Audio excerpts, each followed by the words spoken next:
छत्तीसगढ़ के मुख्यमंत्री बनने के बाद मुख्यमंत्री भूपेश बघेल पहली बार सरगुजा संभाग पहुंचे। इस दौरान वे बलरामपुर जिले के तातापानी महोत्सव में शामिल होकर सरगुजा जिले के सीतापुर पहुंचे। दरअसल सीएम सीतापुर विधायक अमरजीत भगत को उनके विधानसभा क्षेत्र में छोड़ने आए थे, जो चुनाव जीतने के बाद वापस नहीं आए थे। और आपने सीतापुर से चौथे बार भाई अमरजीत को जिताया है, तो समझ लीजिए। अरे अमरजीत जैसे भूपेश बघेल मुख्यमंत्री है, वैसे अमरजीत भी मेरा भाई है, मेरा मुख्यमंत्री है। आपने सुना सीएम भूपेश बघेल के उद्बोधन के दौरान किस तरह मंच के बाजू से अमरजीत भगत को मंत्री बनाने की गूंज सुनाई दी और कार्यकर्ताओं के रोष को देखते हुए सीएम को यह कहना पड़ा कि अमरजीत भी सीएम हैं। दरअसल चौथी बार विधानसभा चुनाव जीतने के बाद से ही सीतापुर विधायक अमरजीत मंत्री या किसी पद की लालसा के कारण रायपुर में डेरा जमाए हुए थे, जिस कारण इलाके में पनप रहे आक्रोश को समाप्त करने खुद भूपेश बघेल अमरजीत को लेकर सीतापुर पहुंचे। लेकिन अमरजीत को भूपेश कैबिनेट में जगह नहीं मिलने के कारण पनप रहे क्षेत्रीय कांग्रेसियों का आक्रोश सीएम के सामने आ ही गया।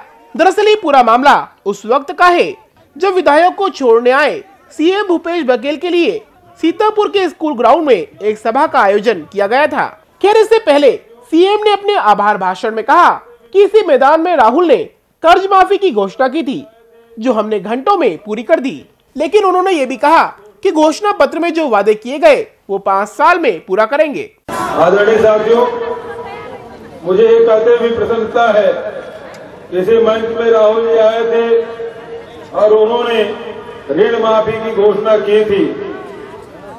ऋण माफी हम शपथ ग्रहण के तुरंत 2 घंटे बाद हमने कर दिया है। और ये भी हम कहना चाहते हैं, जो घोषणा पत्र में जिन बातों का उल्लेख है उस सारी बात हम पूरा करेंगे, चाहे बिजली बिल आधा करने की बात हो, चाहे चिट फंड कंपनी के पैसा वापस कराने की बात हो, वो सब काम हम करेंगे जो हमारे घोषणा पत्र में है। लेकिन 5 साल में हम लोग करेंगे, 5 साल के लिए आपने चुना है। इस सीतापुर दौरे के दौरान मुख्यमंत्री का क्षेत्रीय कांग्रेसियों ने हाई स्कूल मैदान में बने हेलीपैड पर गर्मजोशी के साथ स्वागत किया। इस दौरान हेलीपैड पर अव्यवस्थाओं से भरा नजारा देखने को मिला।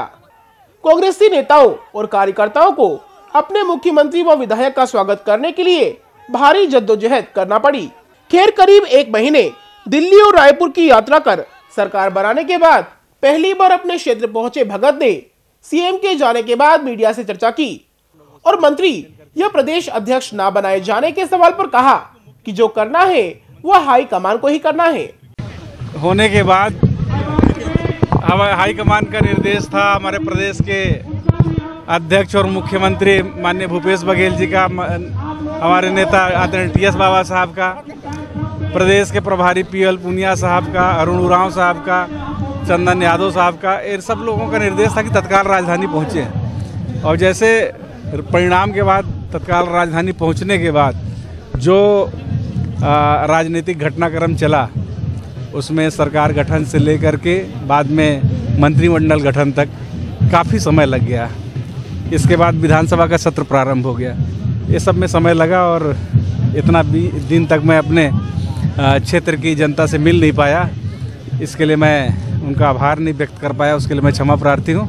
अब आ गया हूँ, जनता के बीच में रहूँगा और लोगों से मिल करके उनको आभार व्यक्त करूँगा। अमरजीत भगत को मंत्री पद के लिए देखना चाहती थी क्षेत्र की जनता, क्या सपना पूरा हो सकेगा या नहीं? देखिए, जो भी करना है हाईकमान को करना है और मुझे लगता है कि हाईकमान सभी पहलुओं से वाकिफ है, सभी के भावनाओं से वाकिफ है और जो भी आगे होगा अच्छा होगा। खराब मौसम और समय अभाव के कारण मुख्यमंत्री सीतापुर में चंद मिनट ही रुके।